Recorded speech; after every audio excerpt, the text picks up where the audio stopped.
All right, so it's shortly after 7 o'clock on Monday, September 21st, 2020, and I'll call the meeting to order. And as per usual, we're in this virtual world because of COVID-19. And we have all of our members of council present except for Councillor Brody. Unfortunately, it's for us, it's too good of weather out there for him to be out in the field spraying. So that's where he is. And we'll be carrying on the meeting here. So is there any declaration of pecuniary interest or general nature thereof? Seeing none. So the minutes of the previous meeting. So we have the September 8th, 2020 meeting and then the September 9th planning meeting. We have a mover and seconder to approve those. Okay, we have Councillor McKinnon, seconded by Deputy Mayor Hendricks. All those in favor? And that's carried. And I assume Councillor Clark, you were not present at the 9th and that's why you didn't vote, I assume? Okay.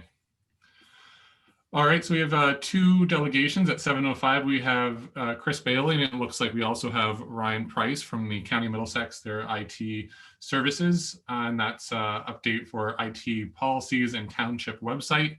And then at 7:20, we have Dan Carter, the CEO from Canadian Hemp Farmers Alliance, will be joining us then. So we do have a couple of minutes before we jump into that first delegation. So we'll move into the correspondence.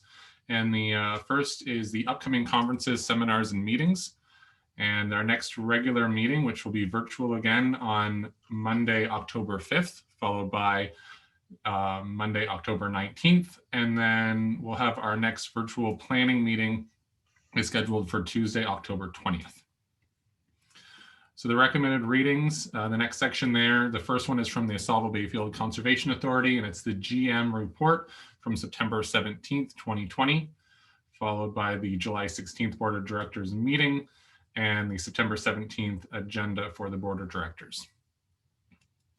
Item number 2 is from Enbridge, and it's the pipeline integrity dig brochure as well as their 2020 map for that. Is there any questions at all for those correspondence? Seeing none, so we just need a motion to resolve that council receive and file correspondence items 1 and 2. Deputy Mayor Hendricks, seconded by Councillor McKinnon. All those in favor? And that's carried. All right. Oh, look at that, 7:05. So we're going to move back to our ITS services from the County of Middlesex, the IT policies and township website. And we have Chris Bailey and also Ryan Price. So I don't know who's going to be taking the lead on this, but you guys. Thank you, Mr. Mayor. I'm going to start us off here tonight. So through you to the rest of council. I wanted to start off by saying thank you for having me here tonight. I'm going to do the first report for you on the policies, and Ryan's going to help me out on the second report with any technical questions that you might have related to the website. So the first report tonight is a review of 3 ITS policies that we are presenting to you for approval, as well as 1 organizational policy. We went through a bit of a review recently and found that although there's a lot of good practices happening at the township, there wasn't a lot of things on paper when it came to technology policies. So we've come with 3 IT policies as well as an organizational policy for protection of privacy and confidentiality. I'm going to quickly take you through the policies, and if you have any questions as I go through here, feel free to stop me and let me know, and I'll do my best to answer them for you. The first policy that we're presenting is the acceptable use of technology. This policy is designed to outline the acceptable use of the township's network, email, internet, and pretty much anything technology and information systems. It breaks out the different technologies into 3 different sections. The first is network, the next is email and internet, and the third is all other information systems. And really it's designed to provide staff and council a set of guidelines to adhere to while working within one of these 3 areas.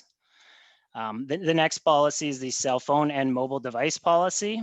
The purpose of this one's really just to ensure the protection of personal information and confidential information, and really any other information in the custody and control of the township while being transmitted or stored on mobile devices of staff as well as council. It's really designed to provide directions, terms, conditions, and procedures for township staff with business purposes to use either a corporate issued mobile device or a personally owned mobile device. The third policy is the user accounts and passwords policy. As you know, I think the last time I saw a number of you was at our security awareness training. So, you know, a lot of this stuff's really been highlighted a lot with a lot of recent news stories and things like that surrounding ransomware and things. One of the main ways that people do get in is through weak passwords. So this policy provides guidelines to users of the township's information systems and establishes a standard for creating strong passwords, protecting those passwords, and the frequency of when those passwords should be changed. The last policy is an organizational policy. I can tell you that our director of IT, Morgan Calvert, who's on this call, actually worked with our legal department and our clerk's office on this one and develop this. Out of the four that I'm presenting today, this is definitely the longest one, as you've probably seen on a review.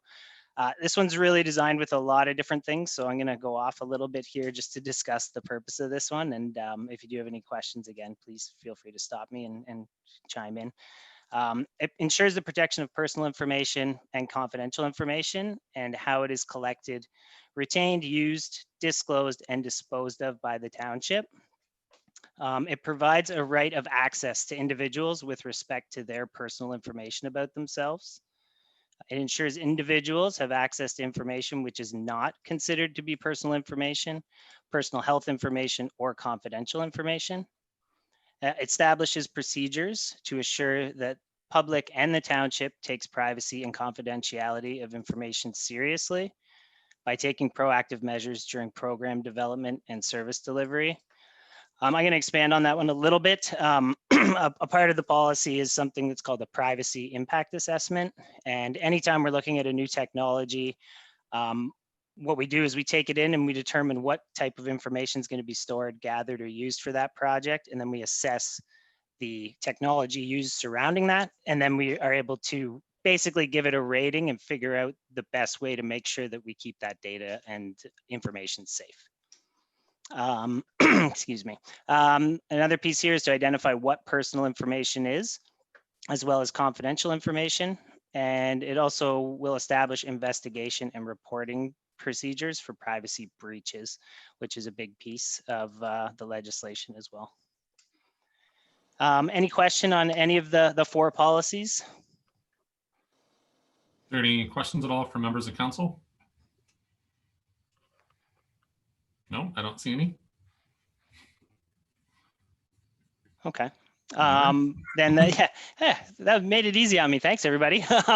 That's the first one anyways. Just the recommendation here is that the acceptable use of technology, cell phone and mobile device policy, user accounts and passwords policy, and the protection of privacy and confidentiality policies be approved by council today. Alrighty, do you have a mover and seconder for that? Councillor McKinnon, seconded by Councillor Clark. Is there any discussion on this? All those in favor? Oh, Councillor McKinnon, you have a question? Okay. Our first policy is that you need to unmute yourself. Sorry about that. Under IT policy 201, just a comment that could the definitions be in quotation marks to be consistent with the other policies that we're adopting? And under IT policy, I believe it's 501, could the definitions be in alphabetical order? Yes, absolutely. I'm just reviewing on my end here. Yeah, to create consistency, we can modify 2.01 with the quotations, and we could reorganize 5.01 in alphabetical order as well. So I've made notes here, and we can do that for sure. Perfect. So, Thank you, Chris. Morgan, you have a question? comment? Yeah, Chris, I think you were going to put them into the township's template as well, right? Yes. Correct. As well, I will Mhm. work with Jen just on any of the wording around the township and put it into the template through Yeah. the clerk as well. Perfect. That's good. That was my own. That's what I was kind of confused about. Perfect. Okay. I just wanted to make sure that we had our logo on it, and then having it so it's just Adelaide Metcalfe Council and staff. Perfect. Alrighty.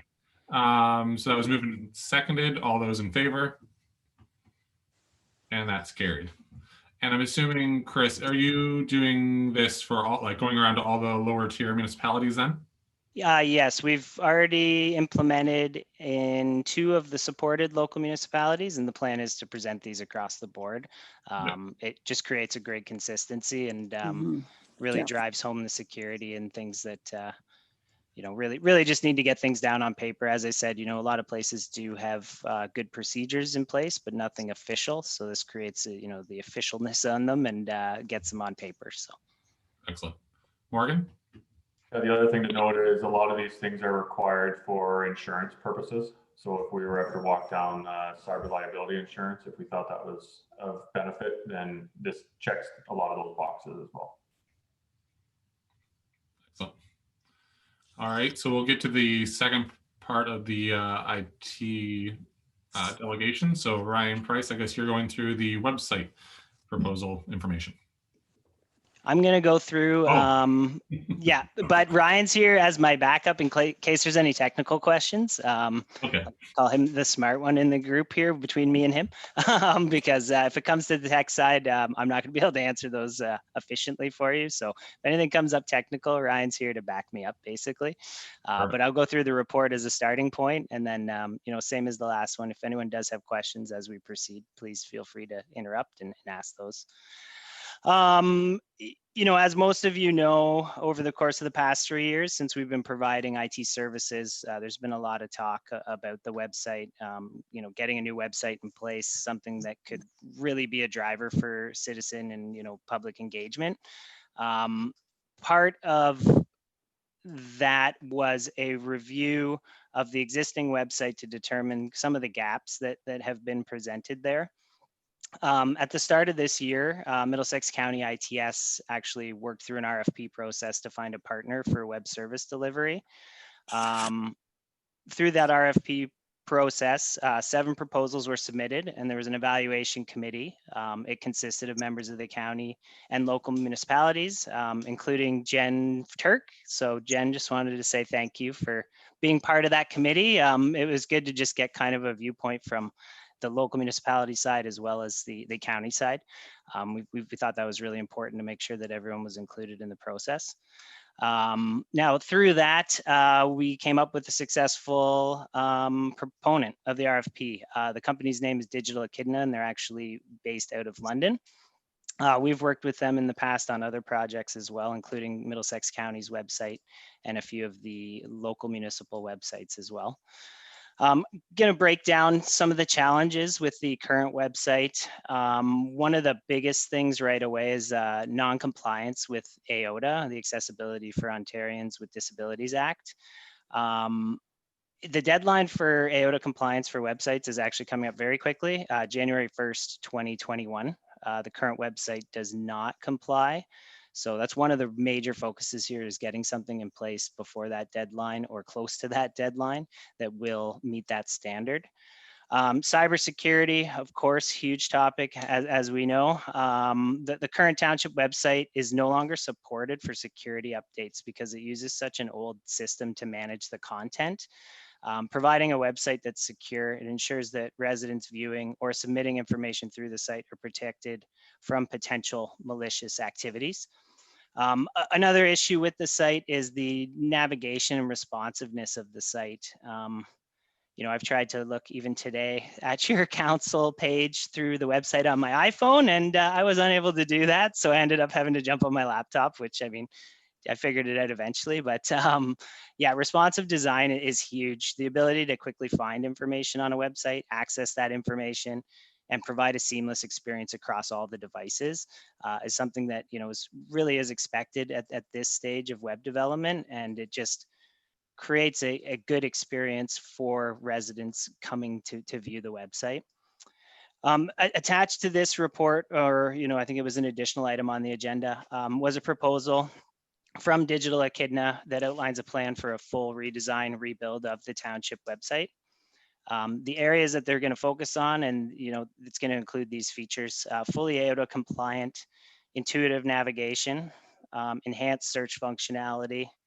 There's going to be an alert banner system, which allows the website to quickly provide important updates to residents. You may have seen those on some of the other websites, especially now during COVID. You have that big red banner on the top of the page. Quickly get that information out to residents and website visitors. There's going to be fillable web forms for resident engagement, and it's going to create that responsive design I talked about before, compatible with all browsers and mobile devices, while we're maintaining that consistent experience across all of those devices. Part of the agreement Middlesex County worked on through the RFP process, it allows for future collaboration between local municipalities and the county. One of the reasons we did it was to create this economies of scale. So shared projects, enhancements, upgrades going forward that can be applied to multiple websites that have been designed by Digital Echidna will help drive costs down of future development and provide an opportunity for collaboration between the township and neighboring municipalities and Middlesex County. Any questions before I move on to the next section? Are there any questions at all? Yeah, Councillor McKinnon. Through you, Mayor Curtis, to Chris, when you talk about the accessibility for we weren't in compliance with the Accessibility Act. Is that basically because our font is too small? There's a lot of features or sort of pieces of the legislation for AOTA. Font is one thing. You actually do have a font scaler on the current website, but it comes all the way down to things like image tagging. So if there's an image on the website that doesn't have an appropriate tag on it, so if I hover over an image on a website, just as an example, for someone using a screen reader who may have difficulty, seeing, it will actually tell them what that image is. So those are just a few examples, but there's a lot of pieces to it that does make it very difficult to comply, which is one of the reasons why modern website design with AOTA compliance is, it's a fairly pricey endeavor for sure. Right. Thank you, Chris. You're welcome. Okay, I don't see any other questions or comments. Okay. Financial impact. The attached proposal from Echidna has a financial impact of $33,000, and that is for the full design, build, and deployment of the new website. The township did allocate in 2019 $25,000 towards the project, and we're hoping that with your approval, council, we'd like to top up that amount to the $33,000 and accept the proposal from Echidna and begin designing the new website. One of the things I did mention earlier, and I think warrants re-mentioning, is the economies of scale thing for any ongoing projects. Having this shared approach, right now we are working with 3 of the other local municipalities on websites. Going forward, if you guys want an enhancement or something new on the site that other locations want, you're going to really be able to find really benefit to cost savings, because multiple people are going to be doing the same thing. Instead of doing it 4 different times for 4 different websites, you can do it once, and it's kind of a modular design. Build it once, deploy it to 4 different websites. So I think that's a big contributing factor. Also attached is a statement of work from County IT. During the service agreement, the original service agreement, your current website isn't actually hosted at Middlesex County. So part of the statement of work attached is costing for hosting each year, and a one-time cost for us just to kick off the project, work with Digital Echidna, and work with staff there to get the project off the ground. Total impact there is just a one-time cost of just over $300 and an ongoing yearly cost of $110, which includes hosting the website, security updates to the server, and patching of the server as well.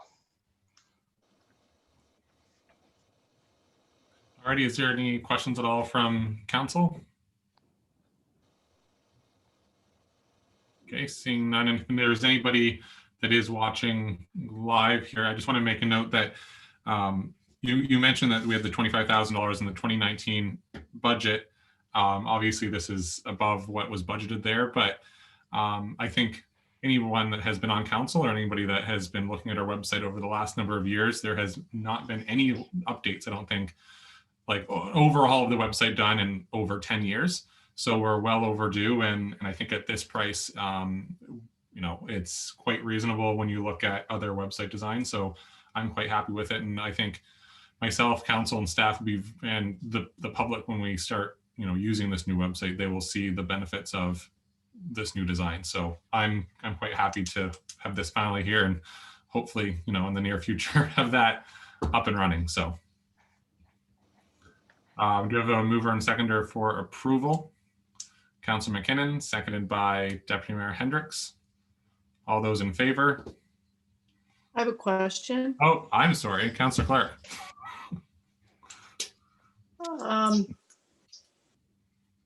What is the timeline, the expectation to have this up and going? We're hoping, and Ryan, maybe you can chime in and correct me if I'm wrong anyways. I believe once they have the signed proposals, they're aiming for the end of 2020 to have deployment and launch of this website, as well as some others that they're working on. They're going to be working on, as I said, we're already working on 3 right now with them, but they're going to be working on all 4 in tandem. And we're hoping to have it launched by the end of the year. I can get full confirmation on that. I don't want to promise anything to you, but I believe it was December 2020 or January 2021. Ryan, I'm not sure if you have any other information, but I believe based on many meetings with Digital Echidna, that's the timeline. So, yeah. Is that included in the contract? The finish date? Is it specified? I'm not sure if it is. I don't want to say it is and it's not. Give me Okay. a quick second I here, didn't sorry. know what standard protocol was for that.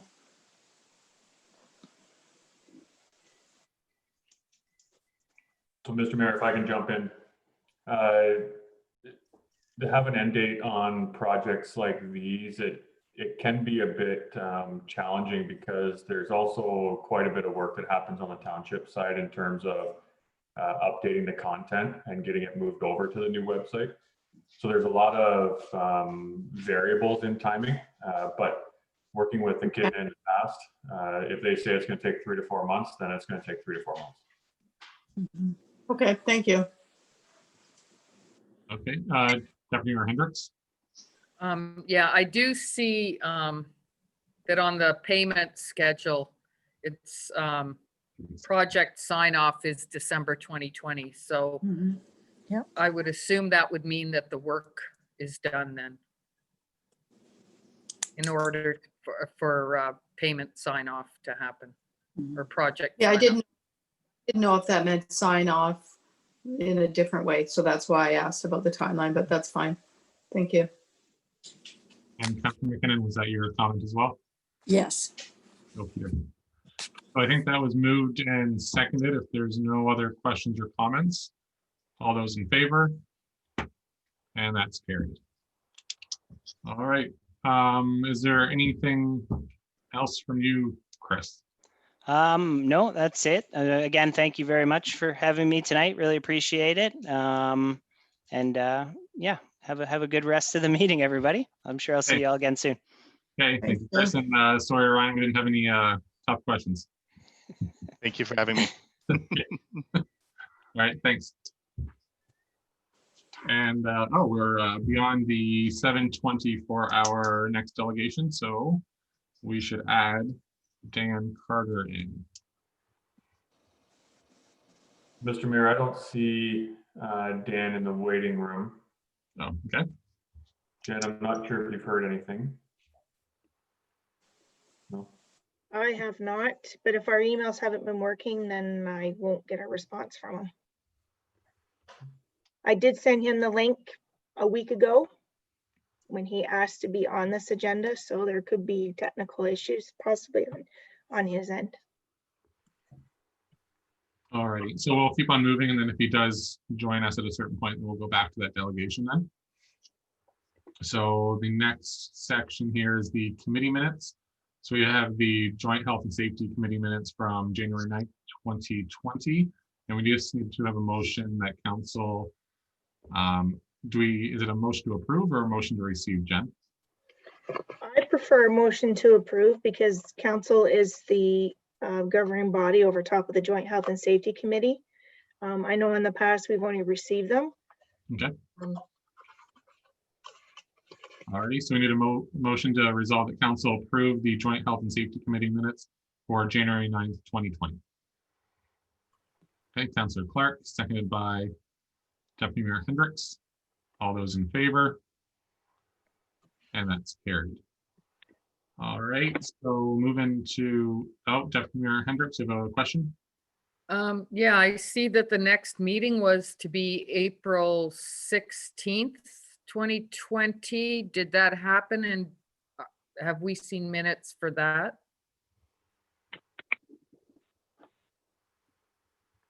I'll let the Joint Health and Safety Coordinator answer that. Aaron?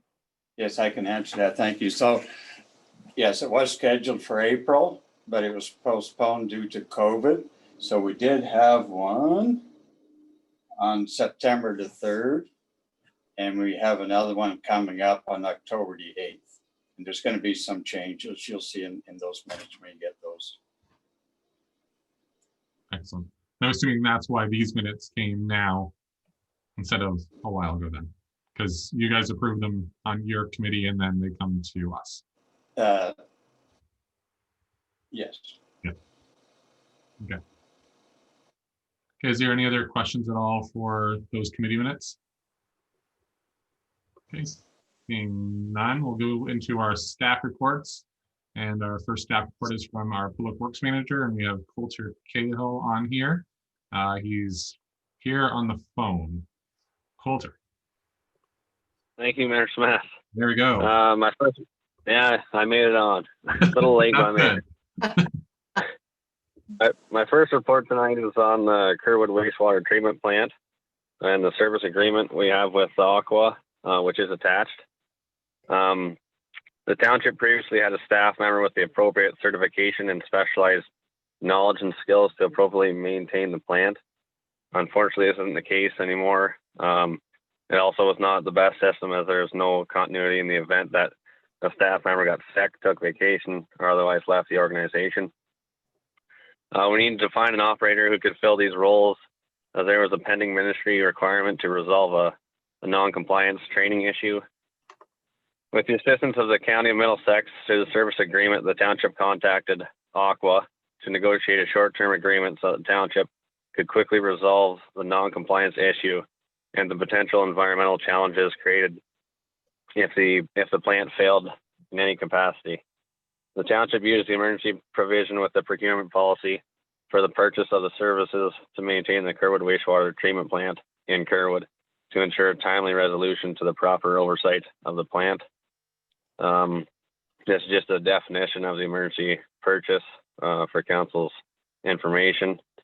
The fire chief, as we know, we're seeing the Kerwood wastewater treatment plant has been doing a great job, I will say. The township is working towards a succession plan toward a part-time fire chief role by January 1st, 2021. So the Public Works Department will be responsible for the oversight of the Kerwood wastewater treatment plant, which will include the agreement with Aqua. The annual price for the agreement with Aqua is $36,061. This purchase was not included in the 2020 budget, as this was an emergency purchase due to the possible effect to human health, loss of property, and environmental effects. The agreement costs will be included in the 2021 budget. Mayor Smith, do you want to read the recommendations or do you want me to? Sorry. If you want to, you can, and then we will open up to questions. Yeah. Recommendation, we resolve that council accept the Kerwood wastewater treatment plant Ontario Clean Water Agency staff report as presented by the Public Works Manager. Resolve that council endorse the emergency nature of the situation. Resolve that council approve the servicing agreement between Ontario Clean Water Agency and the Corporation of the Township of Adelaide Metcalfe for the maintenance to the Kerwood wastewater treatment facility.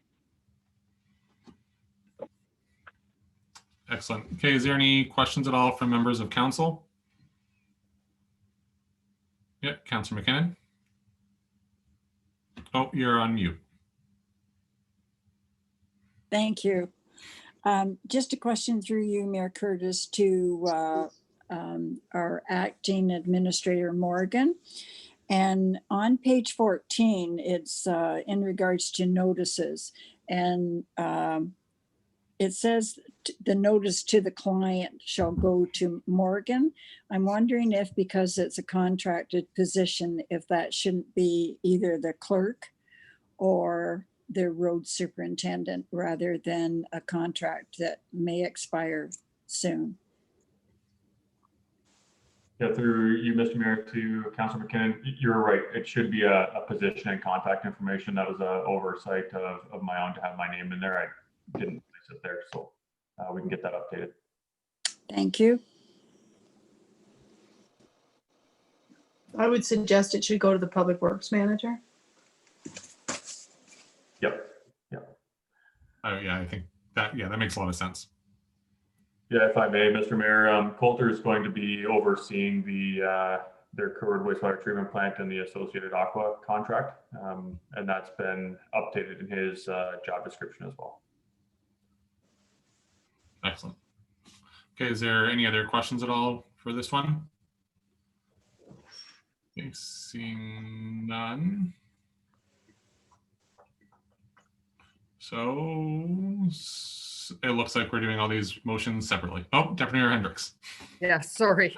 The cost of this, is this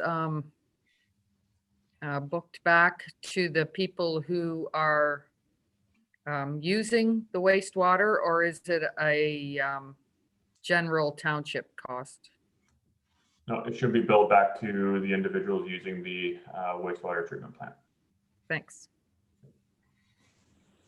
So with that being said, Morgan, when we start down the path of our 2021 budget, we should probably be looking at the fees for the Kerwood wastewater treatment plant, because I don't think we have updated those or looked at those for a while now. Right on. Yeah. Okay, so that'll be a process that we'll have to go through.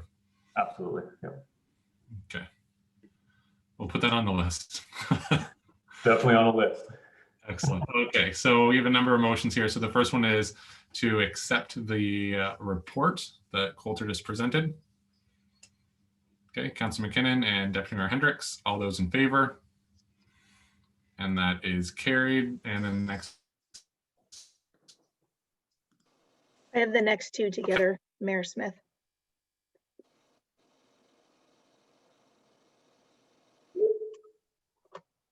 I think. Oh, Coulter, am I cutting out? Yes, Okay. you've caught up now. I've caught up. All right. So let's have a mover and seconder for that, those two motions that are together.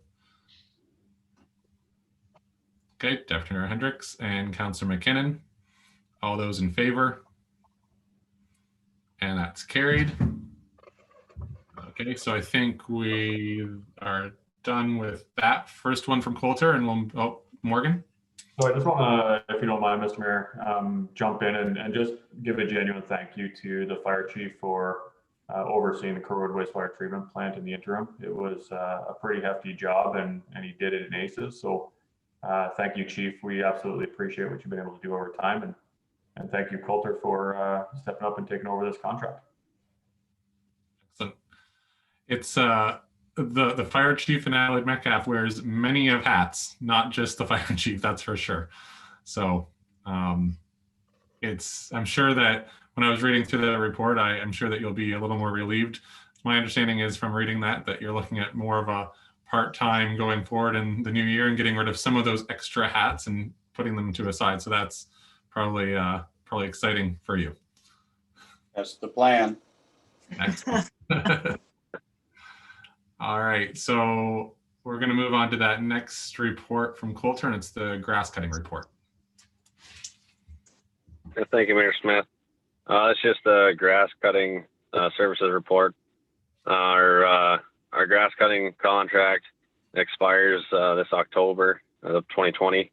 The upcoming grass weed tender is to go before year's end with council's approval, with the possibility of a few changes. The first one, instead of a 2-year term, staff is proposing a 3-year term with the contract to start April 15th and go to October 15th for 2021, 2022, and expire at the end of the season in 2023. The second would be implementing a 3-strike policy, which is in the event a contractor receives 3 valid concerns complaints of a similar nature from the township. With the 3rd strike offense, the township has the right to immediately cancel the entire contract with that contractor without notice. It is the expectation that a contractor will respond proactively to any concern the first time, correct the issue, and avoid any reoccurrences. All concerns will be issued to the contractor in writing via email. Financial impact. In order to ensure greater awareness of the availability of this tender, staff will arrange for an advertisement of the tender in local newspapers, the website, and the Facebook page. In addition, contractors who have previously submitted quotes will be advised of the tender availability. There will be costs related to the advertising in newspapers, which will be incorporated into the 2021 budget, as well as the grass cutting services. Recommendation would be resolved that council accept the grass weed cutting services report prepared by the Public Works Manager, and resolve that council direct staff to tender the grass and weed cutting services for the 2021, 2022, and 2023 seasons, implementing a 3-strike policy. Okay, thank you, Coulter. Is there any questions at all? Sorry, through the mayor, to the Public Works Manager.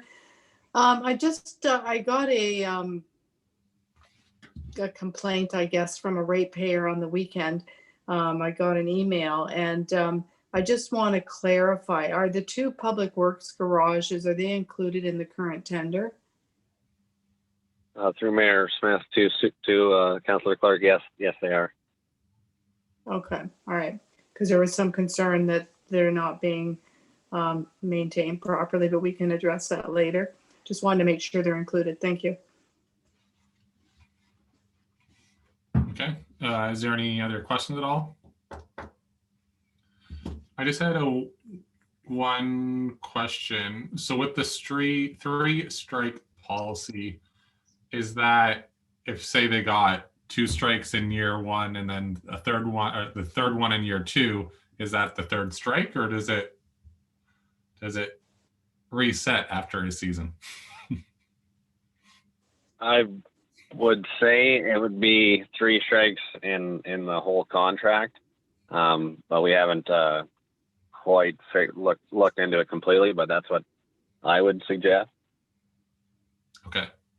And then the other question I had actually kind of goes back to what Councillor Clark was asking, but just making sure that we have the full list of whatever township-owned properties or anything that we may be cutting, just to make sure that that's up to date. And then in that, do we also ask for what the hourly rate would be if there was, say, a complaint for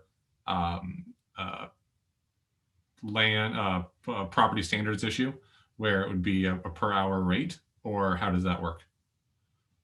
I have to review the tender from the last few years, Mayor Smith, but I will make sure there is something in there regarding an hourly rate for that.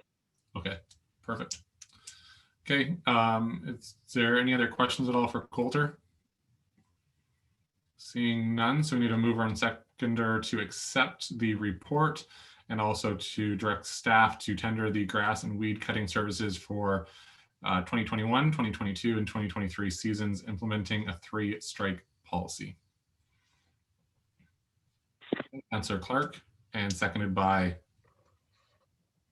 Deputy Mayor Hendricks. All those in favor? And that's carried. Okay, thank you, Coulter. Is there any questions at all for Coulter for the Public Works? Okay, seeing none, we will move into our next staff report, and that is our clerks. Jennifer. Thanks, Mayor Smith. This report was in conjunction with the Public Works Manager. This is more from a Treasury point of view. If Council remembers, back at the June 1st Council meeting, Coulter presented Council with a report regarding the application for grant funding for the Township's Asset Management Program.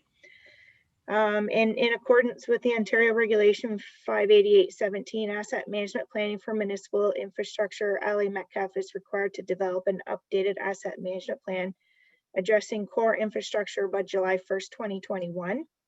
And one of the key components of such a plan is the database of the condition of those core assets, which for Adelaide Metcalfe includes roads and bridges. So in the last report, it's a program that's established through local authority services, which is through AMO. And it provides many competitively priced services to the public sector. Street Scan is offered through LAS and provides an automated road and sidewalk assessment service. And the data collection is completed with a vehicle that records an optical 3D camera view of the roadway surface. And there's a pamphlet attached to this report that kind of gives you an update of what Street Scan is.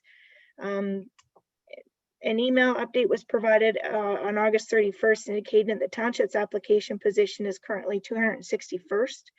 And on August 31st, the project coordinator advised the township that they were currently reviewing applications number 61 to 90 and are processing approximately 30 applications per month. That's currently right now, provided that we don't have any more interruptions in services due to COVID if the second wave comes. So based on that above information, and provided we stay status quo with COVID-19 pandemic, it's anticipated that the notification of obtaining the funding won't get communicated to the township until February 2021. The estimated grant funding received, if successful, would be $3,000, which will be reflective under roads miscellaneous in the 2020 budget as revenue. And like I said, I worked with Coulter on this report. It's just basically to give council an update so that you know where we are with that grant for asset management. And my recommendation is resolved that council receives the application for grant funding municipal asset management program update staff report as presented by the clerk acting treasurer. One thing I do want to add to council is one thing I was notified on Friday. Back in 2016, council applied for AMP It Up 1.0, and it was for funding for asset management to get it off the ground.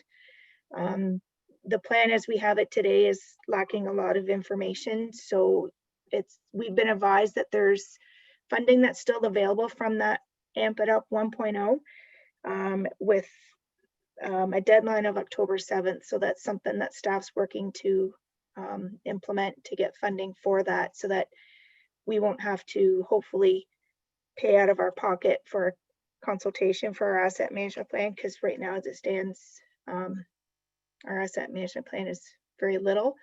And we have that second requirement that's coming into effect July 1st, 2021. So that's just more information since this has been put out regarding more funding coming with asset management. Okay, thank you, Jennifer. Is there any questions at all? Okay, seeing none, so we have the recommendation there. Do we have a mover and seconder for that? Okay, Councillor McKinnon, seconded by Councillor Clark. All those in favor? And that's carried. Okay, Jennifer, your next report is the time off policy staff report. Yep. So this policy staff report, usually every year, staff comes to council with a report outlining hours of operation during the holiday season, in particular between Christmas Eve and New Year's Day. So it was thought to have a policy put in place for consistency's sake.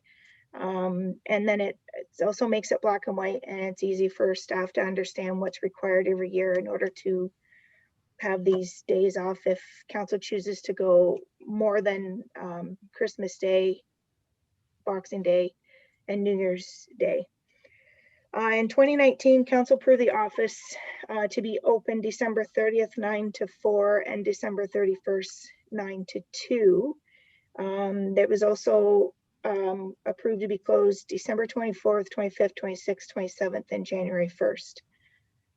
Attached is the time off policy for council to consider that coincides with the township's vacation structure policy. The time off policy creates a process and maintains consistency across the board. At the next council meeting, council will be asked to decide on whether to proceed with this policy. And this will give council time to review the policy and provide feedback to staff. Vacation is determined as per the employee's contract job offer letter as a starting point and continues with the vacation structure policy going forward. Staff are encouraged to use their entitled vacation days to eliminate rollover into the next business year. And requests for vacation days to be rolled over into the next business year may be approved by the department head. In the role of the CAO, council may approve the vacation rollover. Staff has investigated other municipalities' policies for hours of operation during the holiday season. And to summarize, there's no policy that's set in stone, as there are unions involved and contract languages included within the union contract. For those that do not have unions, a staff report is created for council's consideration yearly, outlining the statutory holidays, how they are paid, and when vacation time is required to be used in order to take the time off. Public works staff will be required to respond to their work duties as there are minimum maintenance standards, which is the bylaw from 2019 that council approved.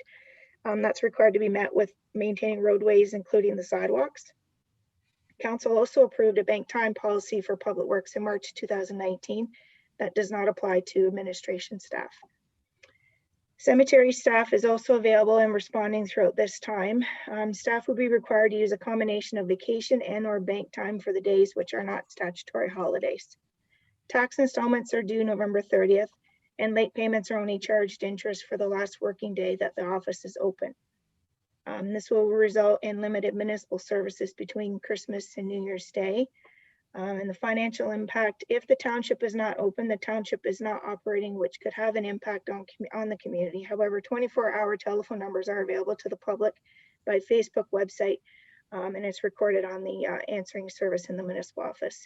There is a low risk due to the nature of the holiday season, and attached to the time off policy, and my recommendation for tonight is that council receive the holiday season office hours time off policy staff report as presented by myself. All right. Thank you, Jennifer. Is there any questions or comments at this time?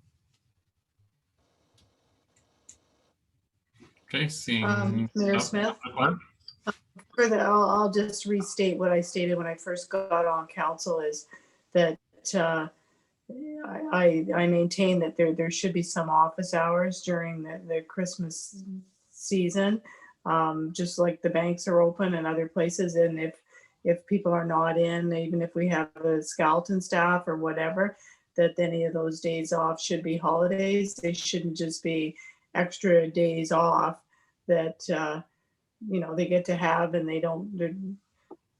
It's just crazy as far as I'm concerned. The roads guys are totally different because they're on call, so that's a whole separate. I'm speaking only of the office. All right. Is there any other questions or comments?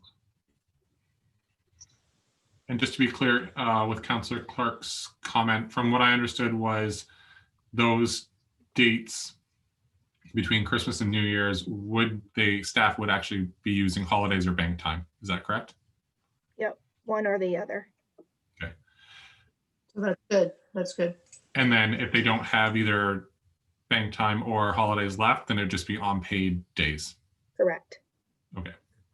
So that is different from previous years. All right. So this is just to receive the report, and then the policy will come back to us at the next meeting. Yep, okay. Correct. Mover and seconder to receive the report.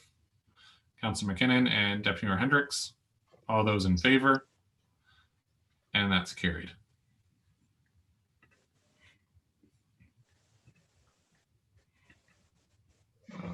Okay, and my last report for this evening is the accounts payable from September 1st to September 14th. And it's in the amount of $157,054.21. You'll see that the summary of payments is $165,196.49. And there's a difference in this report due to the visa receipts that were included that are already paid, and the POI invoice for desks and partitions, where 50% of the invoice is due now, and then the rest will be due once it's delivered, which is in about 4 to 5 weeks. The POI invoice will come out of the Safe Restart Agreement, the $65,000 that the municipality received due to COVID-19 pandemic.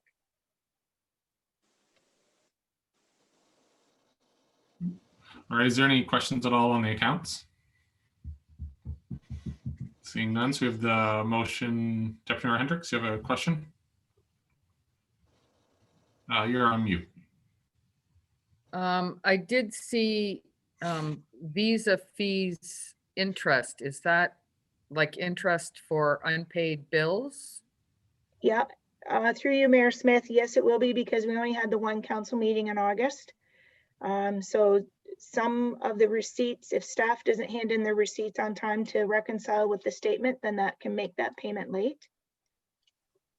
Okay. Okay, Councillor Clark. Is there a plan in place to remedy that problem? Through Mayor Smith to Councillor Clark, the remedy right now is for me to send out an email to reminder to all the department heads to make sure that they hand in their receipts as soon as a payment or they make a purchase. That way, finance staff can take it and keep it in their safe spot until the statement comes in order to reconcile.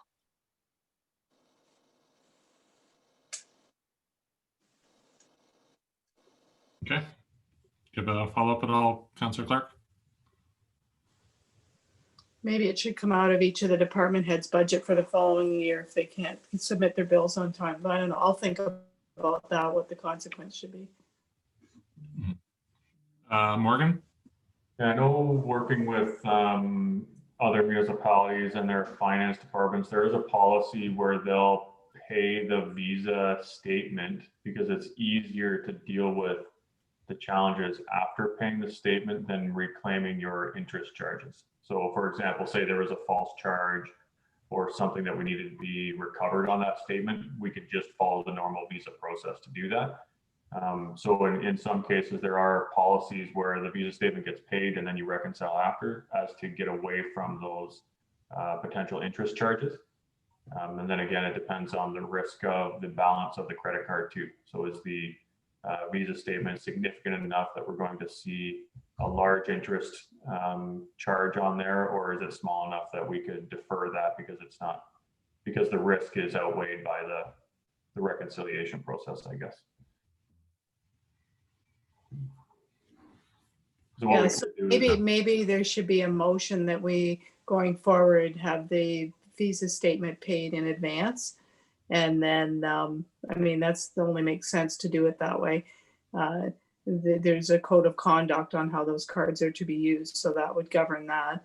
And to Morgan's point, if there's a false charge, you can just do a charge back on it. So I'd be okay making a motion, if we're allowed to say to have that Visa card paid when due, not when all the slips are remitted. Morgan?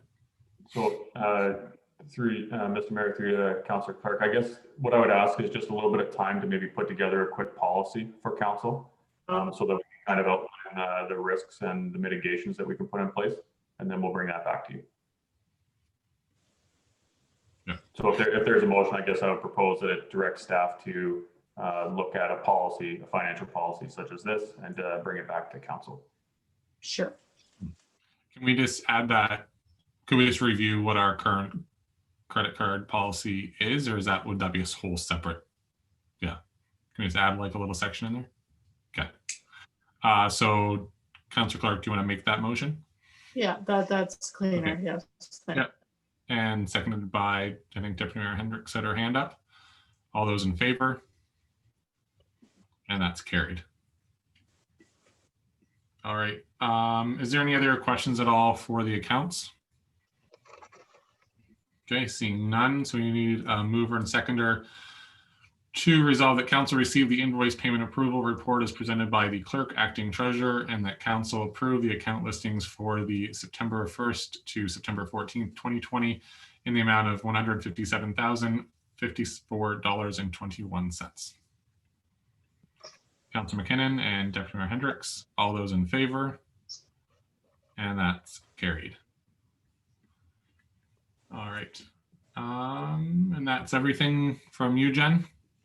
Yes, it is, Mayor Smith. Alrighty, so we'll move into our acting township manager's report, and that's a staff report in response to the 5G delegation. Whoa.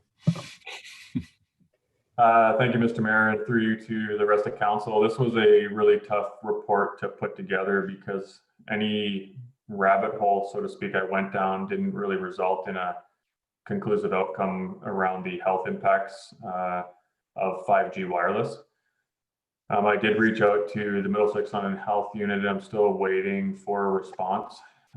So due to the timing and I guess just the general lack of conclusive information on this topic, I would then rely on the regulating oversight body, which is the federal government of communications equipment and radio frequencies, and the CRTC's position on the use of radio frequencies.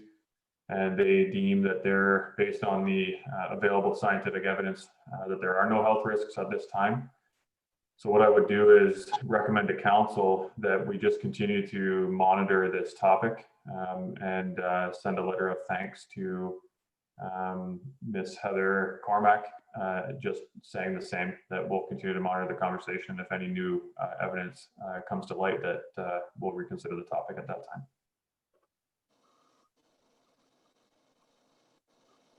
Nope. Is there any questions or comments? Councillor Clark, is that a? No, I went, Okay. my thing froze. Sorry, my screen froze. Okay. So we have the recommendation there from Morgan. If we have a mover and seconder for that. Okay, yes. Councillor Clark and Deputy Mayor Hendricks. All those in favor? I think we might have lost the mayor again. Mine's freezing up here. And I'm back. Okay. That was carried. Yeah, Councillor McKinnon. You're muted. That's the third time tonight. Sorry about that. That's why I've got the gray hair. I just wondered, had we voted on that? It happened in my room here. We moved it, we seconded it, and I said all in favor. Okay, I didn't hear that. I just saw you go dead. Okay, so it was moved by Councillor Clark, seconded by Deputy Mayor Hendricks, and I said all of those in favor, and I assumed you heard me. Yes. So. All right, and it's carried. Boy, okay. We're going to move into other business. Is there anything for other business at all? Nope. Okie dokie. We're going to move into the closed session. And we need a motion to resolve that council hold a closed session meeting as provided as per section 239(2)(b) and D of the Municipal Act. And that's going to be at 8:01 p.m. If there's anybody watching live on YouTube, we'll be back after the closed session so we can go through the Verizon report and the bylaws. Mover and seconder to go into closed. Okay, Councillor McKinnon and Councillor Clark, all those in favor, and that's carried.